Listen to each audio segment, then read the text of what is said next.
It was week 4 of the Florida legislative session when working families found themselves navigating twists and turns to a Florida Capitol with more rumbling beneath the surface than originally thought. The Capitol was plenty busy this week with the usual flow of legislative issues filling the halls as the work continued on property taxes and more. But despite the front-facing pleasantries, keen-eyed working families knew something was amiss in the foundation of week 4, with rumblings of issues even more sinister beckoning. Those suspicions were quickly realized early in the week when vague and dangerous attacks on free speech appeared for fast tracks as soon as Tuesday. SB 1632, the Senate companion to last week's HB 1471, continues the attack on so-called ideologies inconsistent with American values, with an appointed chief of domestic security being able to deem any organization it sees fit as a domestic terror organization. Working families were quick to highlight the vague criteria and dangerous scope that could put unions in the crosshairs. Real simple. I represent over 500 local unions around the state of Florida, and right now they're looking at this bill, and they're contemplating the next time they are forced to go on strike. And when they are on strike, they are trying to intimidate. That's the goal, to make change. But they are afraid that they will be classified as domestic terror operations. And I also just want to point out, there's not a lot of trust and faith right now in this country about the equal application of the law. Marchers for civil rights that took over roadways, sit-ins for disability rights that blocked traffic and occupied federal buildings. Without acts of nonviolent civil disobedience, we might not have the Civil Rights Act or the Americans with Disabilities Act. As if to drive home the point made by the public's concern, the committee itself was subject to restrictions on speech as testimony was cut short and no senators were even allowed debate on the bill as the result of a forced, time-certain vote. Meanwhile, normal families minding their own business across the Florida Capitol were struck with a sudden premonition as a new culture war bill appeared that reminded folks of free speech attacks from just sessions ago. Let us know if this sounds familiar. A bill that builds on the work of 2023 legislation that forced its way into restricting teachers from asking or using pronouns preferred by students. A bill that no one asked for that distracts from the real issues facing working families. And a bill that overrides a business and employees' freedom of speech in the so-called small government state of Florida. HB 641 reared its ugly head in committee this week, seeking to extend the same restrictions on speech and diversity once put on teachers onto any business that receives money from the state. There's a delicate balance that is reached in workplaces, and that balance is established by the business owner or the head of the organization, the people that work there, the people who they provide services for. And we believe that this legislation is the state kind of putting their thumb on the scale of that balance for ideological purposes. For private companies who receive state funding, it restricts basic workplace training and HR practices, contradicting Florida's claim to be the most business-friendly state in the nation. Supporters cited the case of one former city commissioner fired for what he called, I wrote something online on my private time, not identifying myself as a county employee, disagreeing with gender ideology.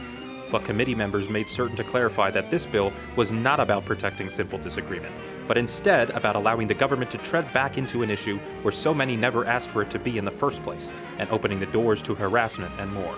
But let's be very clear, when someone is spewing hateful, inflammatory language, like as one of the testifiers in his post said, that transgender people were a part of a tranny tyranny.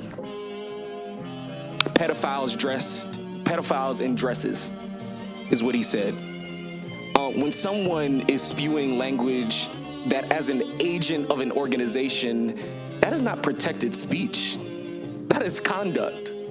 People don't ask the government to police pronouns or identities. They ask for safe jobs, fair treatment, and the freedom to live their lives without interference. This bill does none of that. It does the opposite. It invites harassment, chills free expression, and it pushes good workers out of public service altogether. The real horrors of Week 4 emerged most egregiously, though, behind closed doors, as private interests moved to misinform and coerce legislators into sponsoring and agendaing the deeply unfriendly anti-union bills across both chambers. Perhaps they need a good talking to, if you don't mind my saying so. Perhaps a bit more. For the first time since the devastating SB 256, legislators have returned their eyes once more hungrily on our public sector siblings.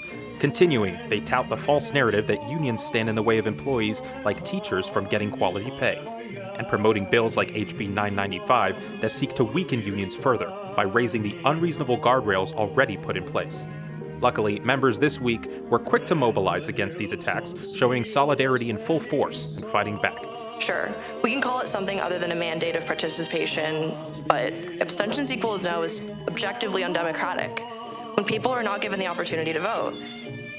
If we had a presidential election that had these things in place, and some of you guys wouldn't even be here. That's a beautiful thing about America. We get the option to participate.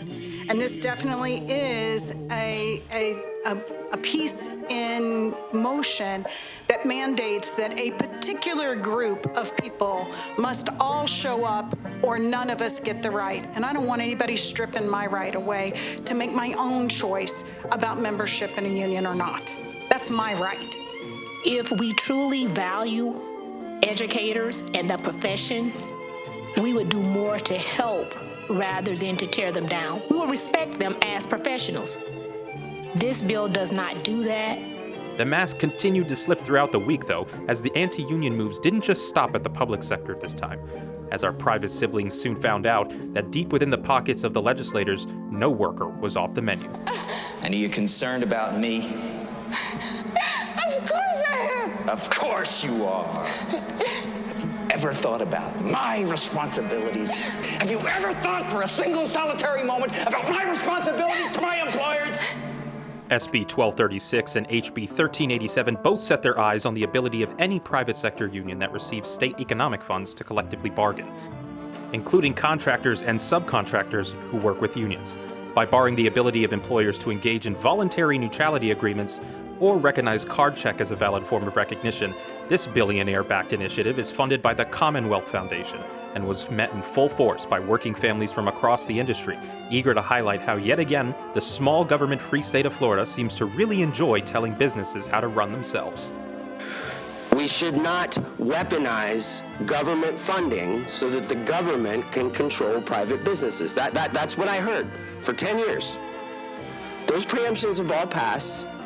That issue is finished, but imagine my confusion when now it appears the governing philosophy is if there is taxpayer money involved, government money involved, the government can now tell a private business owner how to operate their business. I thought we were about limited government, but it seems like every time there's another bill come, it's about more government and more overreach and more nanny state telling us what we can do and what we can't do. This bill feels a lot like a union busting bill. By coming in and saying that we're prohibiting these neutrality agreements, the bill is compelling employer speech in the form of their freedom to not speak. Despite all the sudden attacks, however, working families showed extreme resilience this week and used the solidarity to remind each other and the public at large that they possess power and strength and that these bills are far from decided. Here are some of their words. My name is Andy Starling with the International Brotherhood of Electrical Workers, Local 1205 in Gainesville, Florida. My name is Nicholas Mangoni of the IBW from Gainesville, Florida. My name is Shane Tremblay. I'm with the International Brotherhood of Electrical Workers, Local 177. Hi, I'm Tina Underwood. I'm with the International Alliance of Theatrical Stage Employees, IATSE, Local 500 out of Southeast Florida. I have to say it has been quite an eye-opening experience to see firsthand what our strength in numbers actually means. I learned how much the decisions here affect my livelihood, affect my wages, affect my ability to get work, and also affect all working people. And I found it very important to be a part of this process. Because if we're not here, they're going to assume that they're doing the right thing, or they don't really, if they don't hear from us, they're not going to know how laws affect everyday working Floridians unless we get up here and tell them. If I can do it, anyone can. I'm not a public speaker, I'm just an electrician, so I encourage anyone to come out here and strengthen our positions and help us out. The story of this week, though, is one that is still yet evolving, and as the working families rally in Week 5 and beyond, the shine of solidarity will not go quietly into that good night. The job is not finished, and the work continues steadfast.